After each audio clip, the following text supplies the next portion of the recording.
Histoire d'en dire plus. Moins 40. C'est le Nord. Tu m'as demandé, mon petit. Monte, on m'appelle mamie Et mamie Tromblon, elle s'est déjà fait tromper, mamie Tromblon, hein!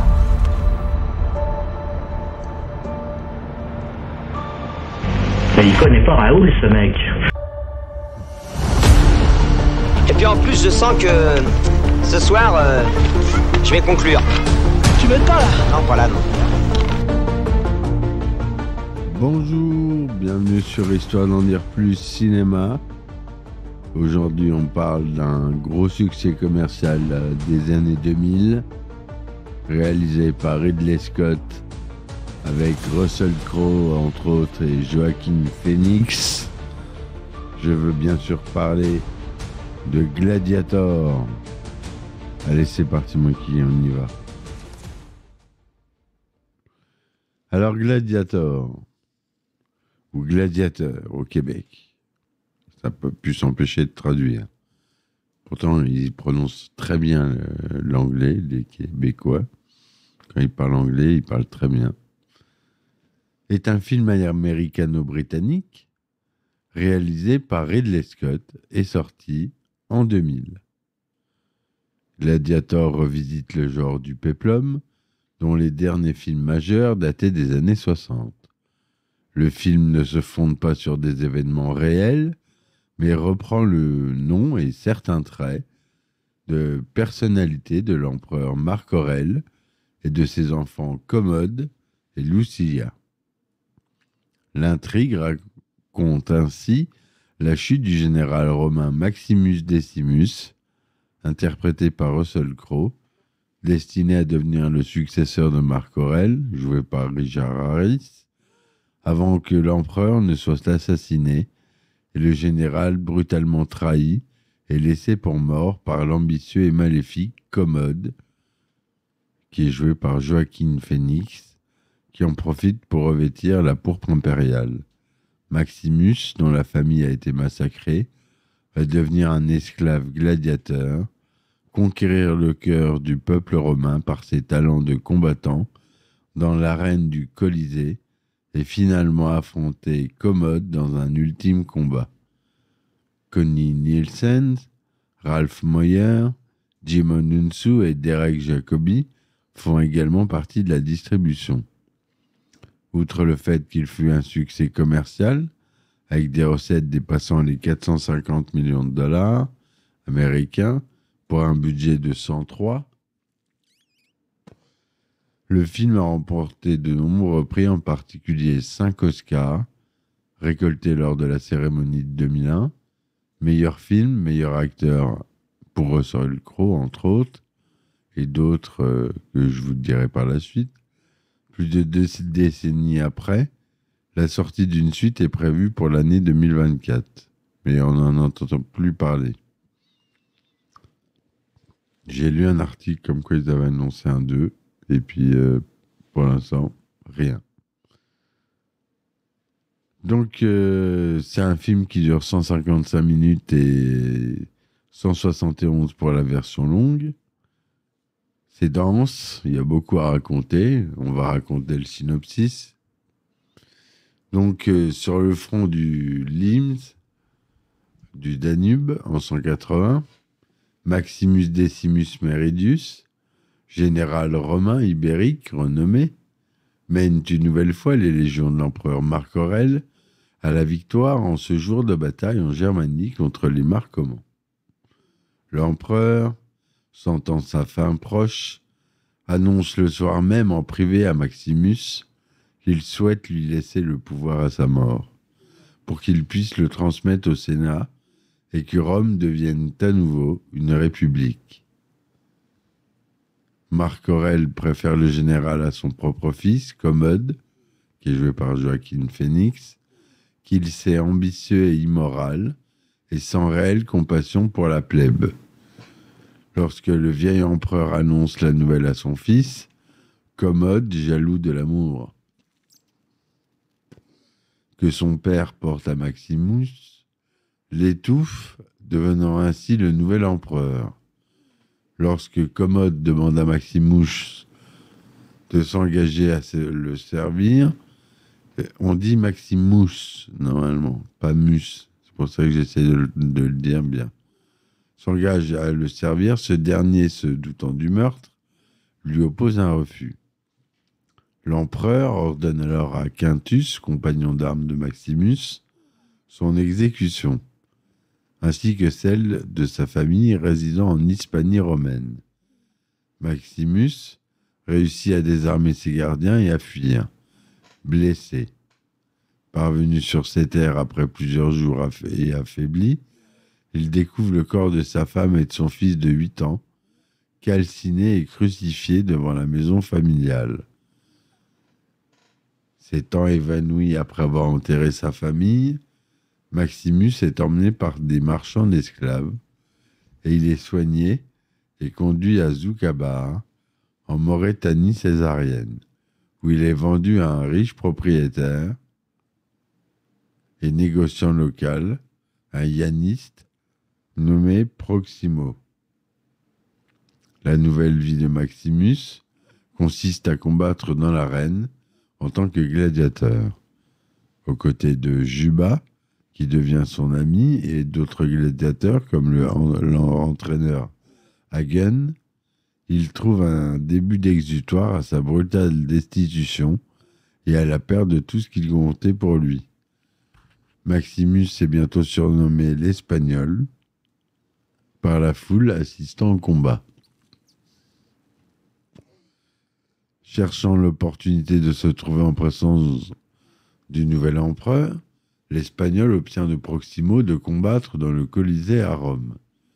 Bientôt, les premiers jeux débutent et les gladiateurs de Proximo entrent en scène dans une reconstitution de bataille. Ils sont confrontés à des chars et des censés, d'après le scénario, mourir dans l'arène. Mais grâce à son talent militaire, Maximus, aidé de Juba et Hagen et des autres, prend le dessus et gagne la bataille sous les acclamations de la foule en délire. Après ce combat épique, et souhaitant féliciter personnellement la troupe de gladiateurs, Commode demande alors à l'Espagnol quel est son nom. Celui-ci répond s'appeler Gladiateur et lui tourne le dos. Devant cet affront, l'empereur lui ordonne d'ôter le masque de son visage et de se présenter. À contre-cœur, Maximus révèle son identité en promettant une vengeance certaine. Il dira « Mon nom est Maximus Decimus Meridius, commandant en chef des armées du Nord, général des légions Félix, fidèle serviteur du vrai empereur Marc Aurèle, père d'un fils assassiné, époux d'une femme assassinée, et j'aurai ma vengeance dans cette vie ou dans l'autre. » C'est alors que Commode demande à Quintus, devenu chef de la garde prétorienne, l'exécution des gladiateurs, mais la foule s'offusque et lève le pouce pour demander leur grâce. L'empereur Commode doit se résigner et les combattants sont épargnés sous les acclamations du peuple. Lucilla, sœur de Commode, secrètement amoureuse de Maximus et sachant la vie de ce dernier en danger, le rejoint dans sa cellule. Elle veut la chute par le meurtre de son frère et une rencontre entre Maximus et le sénateur Gracchus, fervent défenseur de la République. Mais Maximus la rejette, toujours traumatisé par le meurtre de sa famille. Commode organise un duel où Maximus doit se battre contre le champion invaincu de Rome, Tigrix de Gaule. Bien que tout soit organisé afin de favoriser la victoire de ce dernier, Maximus sort une nouvelle fois victorieux du combat, tout en défiant l'empereur, en épargnant son adversaire, malgré la décision de Commode. L'empereur descend dans l'arène sous les huées et provoque Maximus, qui reste stoïque et repart sous les clameurs de la foule. Parmi elles se trouve Cicéron, son ancien fidèle serviteur et ami, qui lui redonne espoir en lui apprenant que ces hommes sont devenus clampés proches de Rome, prêts à suivre leur ancien général pour renverser l'empereur.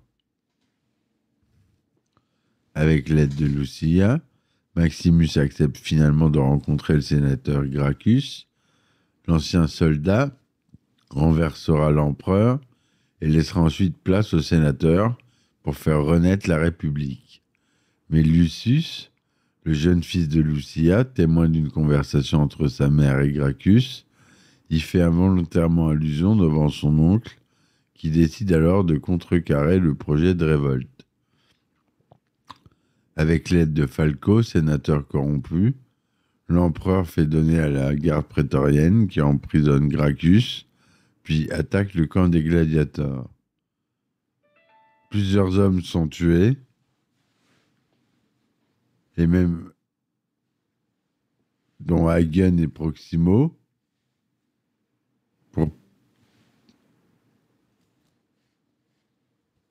oui, excusez-moi, pour permettre à Maximus de s'évader. Excusez-moi. Le général retrouve Cicéron, mais ce dernier est à son tour tué et lui-même est capturé, ainsi que Juba et quelques autres gladiateurs survivants. Commode a gagné cette manche. Amoureux de sa sœur depuis longtemps, il veut lui faire un héritier, mais lui promet aussi la mort de son fils Lucius si elle s'enfuit ou met fin à ses jours. Reste que le cas de Maximus, que Commode ne peut faire assassiner sous risque d'en faire un martyr qui fragiliserait sa légitimité déjà contestée.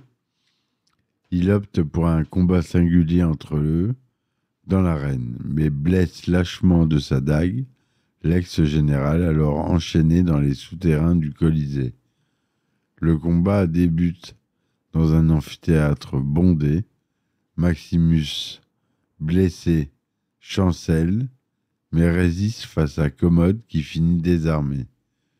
Ce dernier réclame une arme, mais Quintus empêche ses hommes d'intervenir. L'empereur saisit alors sa dague, mais Maximus retourne l'arme contre lui et le tue. À bout de force, il demande la liberté des derniers gladiateurs et du sénateur Gracchus, puis s'écroule avant de mourir dans les bras de Lucia. Le retour de la République à Rome, comme le souhaitait Marc Aurèle le Juste, est désormais possible. La nuit venue, Juba enterre les statuettes du fils et de la femme de Maximus dans le sable du Colisée. Il promet alors à ce dernier qu'ils se reverront, mais pas encore. Voilà pour l'histoire poignante de ce film et forte. Au scénario, c'est David Franzoni, John Logan et William Nicholson, d'après une histoire de David Franzoni. Donc le script original, c'est David Franzoni. On l'a dit, à la réalisation, c'est le grand Ridley Scott. Au costume, on peut citer John Tiet, qui a fait un travail remarquable, tout comme John Evans et John Nelson pour les effets spéciaux. Ça sera la société The Mill qui s'en occupera. Société dont on n'entend plus beaucoup parler maintenant, mais qui a fait un gros travail sur ce film, notamment les scènes de foule du Colisée, où ils ont rempli le Colisée numériquement. Voilà, je ne vais pas rentrer dans les détails. Vous savez que je fais des épisodes spéciaux sur les effets spéciaux, donc si vous voulez en savoir plus, je vous invite à les écouter. Voilà, le budget il est de 103 millions de dollars, donc c'est assez confortable. Hein. Production, c'est la Universal Pictures, DreamWorks Pictures et Scott Free Productions. Les langues parlées dans le film sont l'anglais, le latin, le germain, l'arabe et le français. C'est tourné en Technicolor, 35 mm, avec du matériel Panavision, en 2/39e, son Dolby Digital DTS SDDS. La version longue de 171 minutes est de 2005, et le film original, on l'a dit tout à l'heure, est de 155 minutes. Il est sorti aux États-Unis le 1er mai 2000 en avant-première à Los Angeles et en sortie nationale le jour de l'anniversaire de votre serviteur, le 5 mai 2000, et ressorti en IMAX le 22 novembre 2000, puisqu'il a été aussi tourné en IMAX. En tout cas, il a été converti en IMAX, c'est-à-dire une pellicule de 70 mm et non plus 35. Voilà. La France, on y a eu droit le 20 juin 2000. C'est classé tout public, mais interdit au moins de 12 ans lors de la diffusion à la télévision. Et pour les États-Unis, les enfants de moins de 17 ans devaient être accompagnés d'un adulte. Donc Russell Crowe, il joue Maximus Decimus Meridius. Joaquin Phoenix, il joue Commode. Connie Nielsen, il joue Lucilia. Oliver Reed, il joue Proximo. Jimon Hunsu, Juba. Richard Harris, Marc Aurel. Derek Jacobi, le sénateur Gracchus. Voilà, je ne vais pas tous les faire, mais on a quand même des têtes connues. Oliver Reed, des gens assez connus dans le milieu. Gladiateur est tiré d'une histoire écrite par David Franzoni, qui en a écrit les toutes premières ébauches. Celui-ci a reçu une offre de la part de DreamWorks SKG en raison de la qualité de ses travaux en tant que scénariste et coproducteur du film Amistad de 1997, réalisé par Steven Spielberg, qui avait contribué à la réputation de DreamWorks SKG. Franzoni s'est inspiré de la nouvelle de Daniel P. Mannix, Ceux qui vont mourir, Those Who Are About to Die, écrite en 1958, et a décidé de choisir Commode comme personnage historique central après avoir lu l'histoire Auguste, Historia Augusta, un recueil de biographies d'empereurs romains écrit en latin à la fin de l'Antiquité. Dans sa première ébauche, datée du 4 avril 1998, il nomme son personnage principal Narcissus, d'après le prénoème du lutteur, ayant étouffé l'empereur Commode selon l'histoire Auguste, ainsi que d'après l'Héroïdien et Dion Cassius, des livres. Hein. Ridley Scott est alors approché par les producteurs Walter F. Parks et Douglas Wick. Il lui montre une copie du tableau de Jean-Léon Gérôme, intitulé Pollice Verso, en 1872, littéralement pouce baissé en latin. Scott est attiré par l'idée d'un film qui se déroulerait dans la Rome antique. Hein, le tableau décrit un gladiateur à terre avec un gladiateur regardant la foule du Colisée rempli.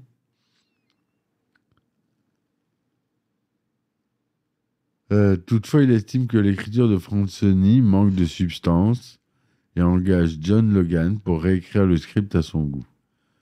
Logan revoit une bonne moitié de la première partie et prend la décision de faire mourir la famille de Maximus dans le scénario afin de fournir des motivations plus importantes au personnage.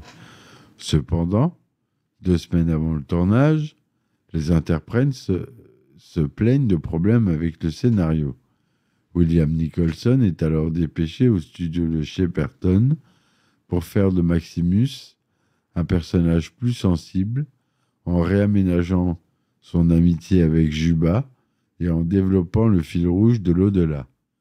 Il explique dans une interview qu'il ne voulait pas voir un film sur un homme qui voulait simplement tuer quelqu'un. Franzoni participe par la suite à la relecture des réécritures de Logan et Nicholson et négocie un titre de producteur sur le film. Nicholson décide de revenir aux scripts initiaux de Franzoni et de réintégrer certaines scènes supprimées. Franzoni participe alors à la réécriture du scénario et, jouant son rôle de producteur, défend son point de vue afin de rester fidèle à sa vision originale.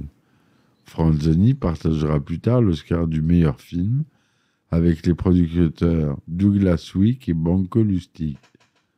Le scénario a également subi de nombreuses réécritures et révisions en raison des suggestions de Russell Crowe, l'interprète principal.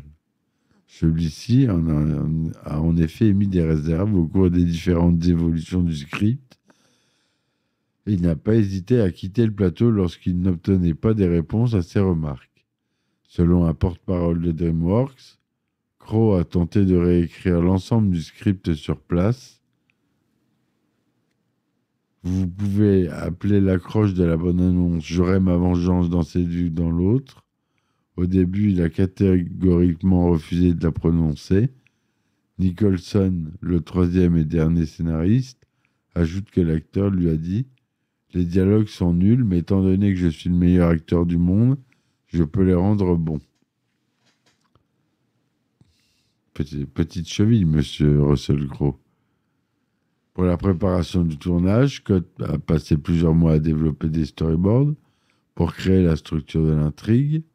Après 6 semaines de recherche, la production a choisi plusieurs sites appartenant à l'Empire romain avant son effondrement, dont l'Italie, la France, l'Afrique du Nord et le Royaume-Uni. Les objets, accessoires, décors, costumes ont entièrement été créés par l'équipe technique en raison de leur coût et de leur indisponibilité dans le commerce. 100 armures en métal et 550 autres en polyuréthane ont été dessinées par Rod Vass et son entreprise Armordio Limited. Également, 27 500 pièces d'armure ont été fabriquées en 3 mois avant le début du tournage. D'abord pressenti pour tenir le rôle de Maximus, Mel Gibson doit y renoncer car il a déjà signé pour le tournage de The Patriot. Et c'est Russell Crowe qui le remplace au pied levé. Antonio Banderas et Hugh Jackman et Tom Sizemore furent aussi suggérés pour le même rôle. Concernant les rôles de Commode et Lucia, le premier choix s'était porté respectivement sur Jude Law et Jennifer Lopez.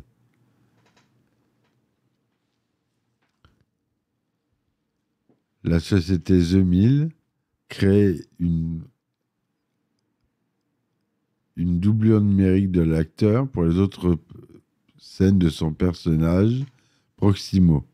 Il cartographie un masque 3D en image de synthèse de son visage en l'intégrant aux scènes restantes pour un coût de 3,2 millions de dollars et 2 minutes de séquences supplémentaires.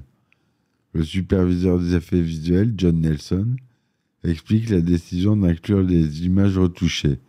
Ce que nous avons ajouté ne représente qu'une petite partie de notre travail sur ce film. Ce que Oliver a fait était bien plus important. Il nous a offert une prestation enthousiaste et émouvante. Nous nous sommes bornés à l'achever. Le film est d'ailleurs dédié à la mémoire de Reed. Car, je reviens en arrière, Oliver Reed, interprétant le rôle de Proximo, le maître des gladiateurs, meurt d'une crise cardiaque pendant le tournage à Malte le 2 mai 1999, à 61 ans, avant d'avoir achevé toutes ces scènes. Par respect vers l'acteur, les producteurs décident de garder ces scènes et de modifier le scénario en conséquence. En effet, il était prévu que Proximo aille enterrer son épée en bois dans le Colisée, affranchissant ainsi symboliquement Maximus de sa condition de gladiateur à la fin du film, tandis que Juba, interprété par Djimon Hounsou, devait initialement mourir à la suite d'un combat contre un rhinocéros. Voilà pourquoi The Mill a créé un double numérique de l'acteur. Donc cette société, The Mill de post-production, et son directeur des effets spéciaux, Tim Burke, ont été en grande partie responsables des effets visuels, à pas confondre. Je dis effets spéciaux, mais en réalité, c'est effets visuels. Effets spéciaux, c'est tout ce qui se passe sur un plateau, en réel. Et les effets visuels, c'est tout ce qui est rajouté en numérique derrière. Donc là, on parle d'effets visuels.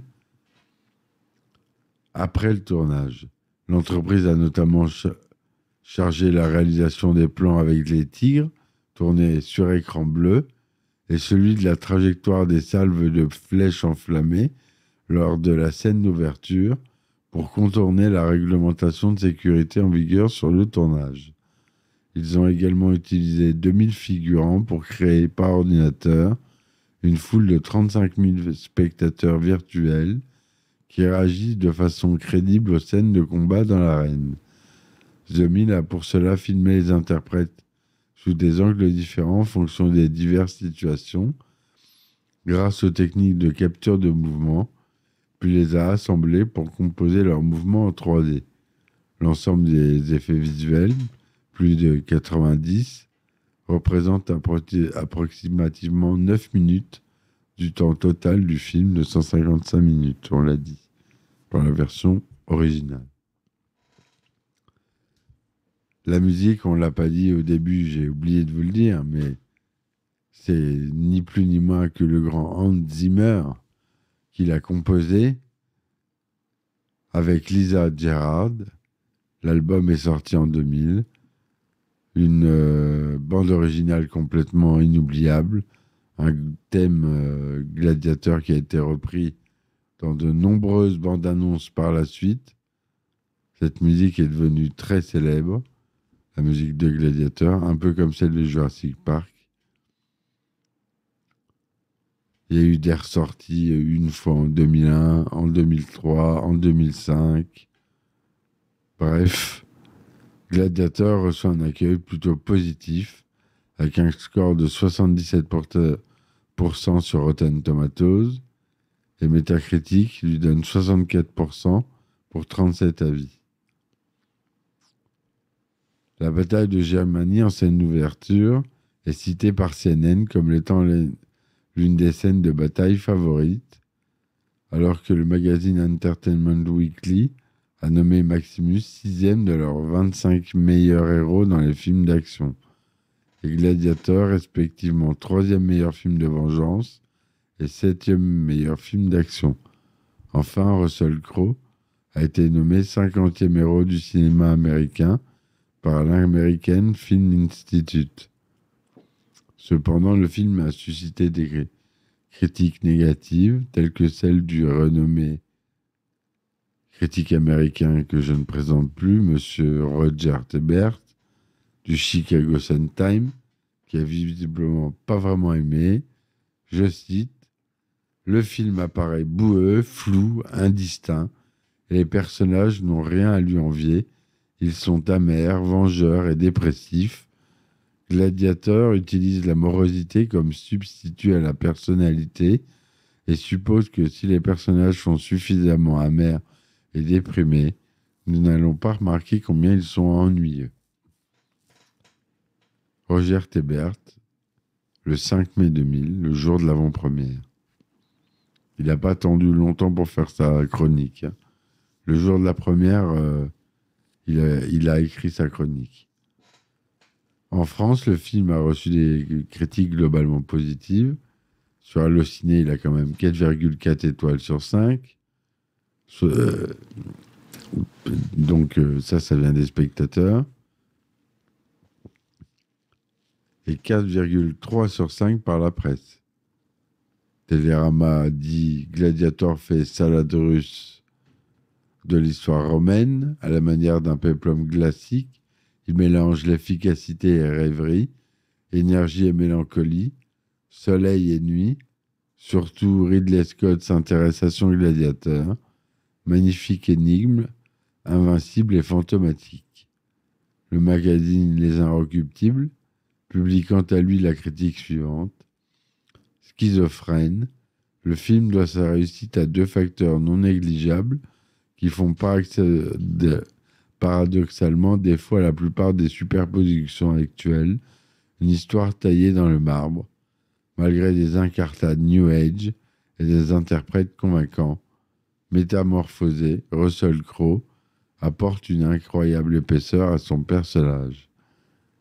Je cite Olivier Père des Inrecuptibles en 2000. Voilà ce que je voulais vous dire sur ce film, mes amis. Il y a tellement d'autres choses que je pourrais en faire un deuxième épisode. Mais on va s'arrêter là. J'espère que cette chronique vous aura plu. Je m'excuse pour les petits faux pas. Et n'oubliez pas, mettez 5 étoiles, ça coûte rien. Au podcast, s'il vous plaît, ça me fait remonter en flèche et ça m'aide beaucoup. Même si ça vous plaît pas, hein. Mettez 5 étoiles. Voilà, merci. Supportez-moi sur mes différentes plateformes que vous avez en lien dans la description du podcast. Vous cliquez sur Read More ou plus et vous avez les liens à cliquer ou à copier dans votre navigateur et vous arrivez sur mes sites et je vous propose des épisodes inédits où je reviens sur des épisodes d'1h30, 2 heures, où je reviens en détail sur un film, où j'aborde ses effets spéciaux, la production vraiment en détail, le tournage, toutes les anecdotes de tournage possibles. Enfin bref, si ça vous intéresse, je vous donne ça c'est Acast+. Vous le trouvez sur toutes les plateformes, vous avez le lien dans la description.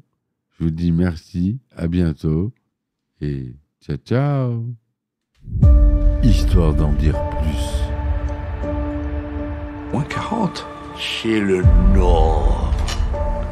Tu m'as demandé, mon petit. Monte, on m'appelle mamie Et mamie Tromblon, elle s'est déjà fait tromper, mamie Tromblon, hein?